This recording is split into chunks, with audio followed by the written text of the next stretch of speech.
Life, mental health, rare disease. That's what Never Give Up is all about. This podcast is a companion to my blog, pkujournal.com. I'm Kevin Alexander, and I've been a professional storyteller for over 20 years. I'm also an adult living with the rare disease phenylketonuria, or PKU. Since 2012, I've been traveling the world advocating for PKU, newborn screening, and rare disease awareness. Living with a rare disease can be a heavy burden. So, on this podcast, I share thoughts, reflections, and stories to motivate you on your journey.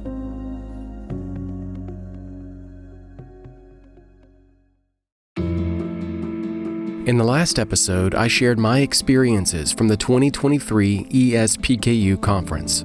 That's the European Society for PKU and Allied Disorders, treated as phenylketonuria. I produced that episode from the United Kingdom, and, including me, it featured the voices of 27 people living with PKU. Adults with PKU, parents, spouses. Remember, this life affects everyone surrounding the person who has it.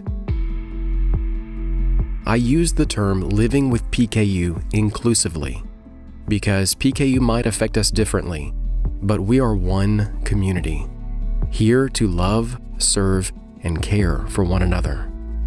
I gathered so much material that I'm now working on a second episode, but I'm taking my time with it.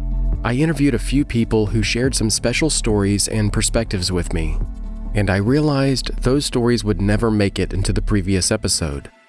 So, the next episode of this podcast will feature just a few people, and we'll spend a bit more time with each of them. But today, I'm still thinking about the ESPKU conference. This episode will be more like the episodes I normally produce. Brief thoughts and reflections on life from a PKU or rare disease perspective. While at ESPKU, I spoke on a panel with other PKU adults, and among the topics we discussed, mental health and the importance of community were at the top of our minds. So today, I'm reflecting on some of the ideas we spoke about and others I encountered during my trip. Our community is full of people from all walks of life and from varying perspectives. And all of our nonprofits were created by concerned parents and grandparents who moved mountains for their children. We wouldn't be where we are without them. But collectively, we adults living with PKU are part of the first generation of those living with this rare disease who have received treatment for life. And many of us are involved in advocacy and taking leadership roles in these organizations around the world. Because remember, the PKU community is one global community. We exist to support each other. And I feel like this is worth emphasizing, because it's so tempting for all of us to get so focused on our own perspectives about life with this rare disease that we can't even consider someone else's point of view. As I'm writing this, I'm thinking about an experience I had earlier today. I saw someone pose a question to those in the PKU community that began with the phrase, "No judgment, please." And my heart broke for that person as I realized they felt the need to say that. The one thing no one should ever receive in the PKU community, or in the wider rare disease community, is judgment. We all struggle at times, whether or not we're someone who has PKU, or we're a caretaker for those who do. We are all part of the same community. And even though we might approach this life from different perspectives, and might even disagree from time to time, we are all part of the same global PKU community, and we come together to support each other. Because all of us need that support. We certainly don't need judgment. Living with compassion, showing mercy, that is how we build community. And as we grow our community, I think there are some things we need to consider. Ideas that I thought and wrote about after the ESPKU conference, and hearing so many perspectives from around the world.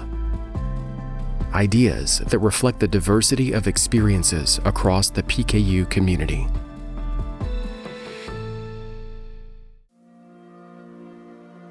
I think it's extremely important to remember that PKU doesn't just affect children.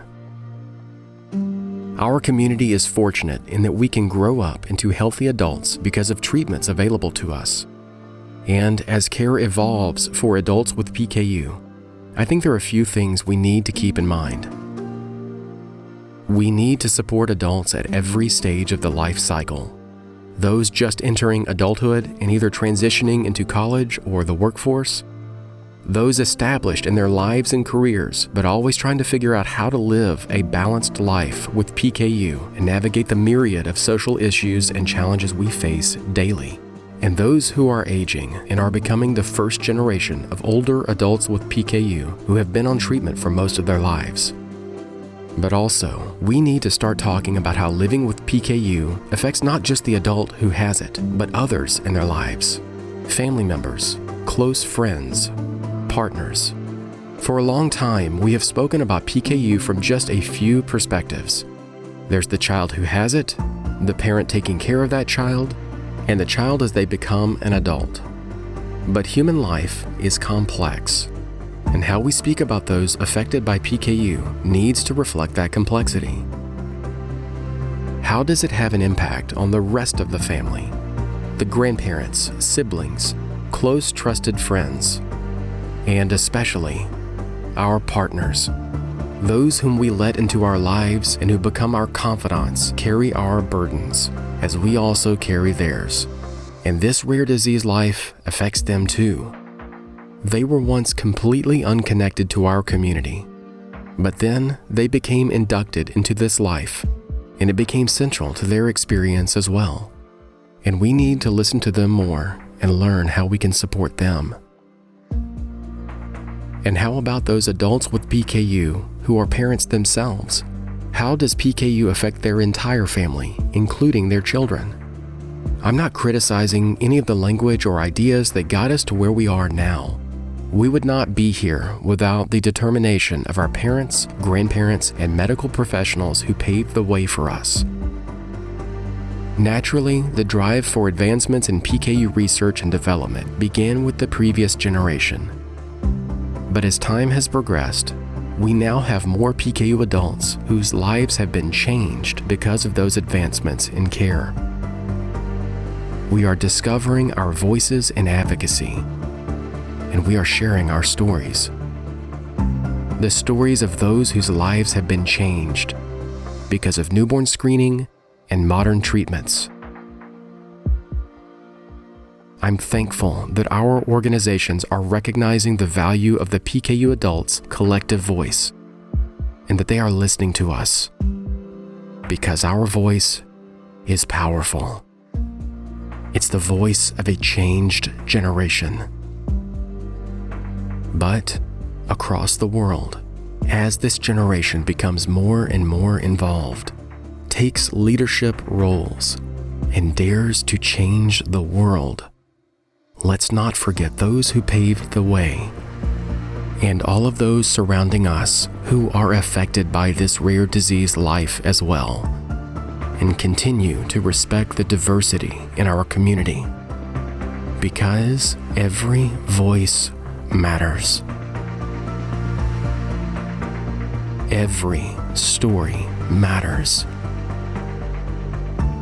Every person matters. And we are all in this together.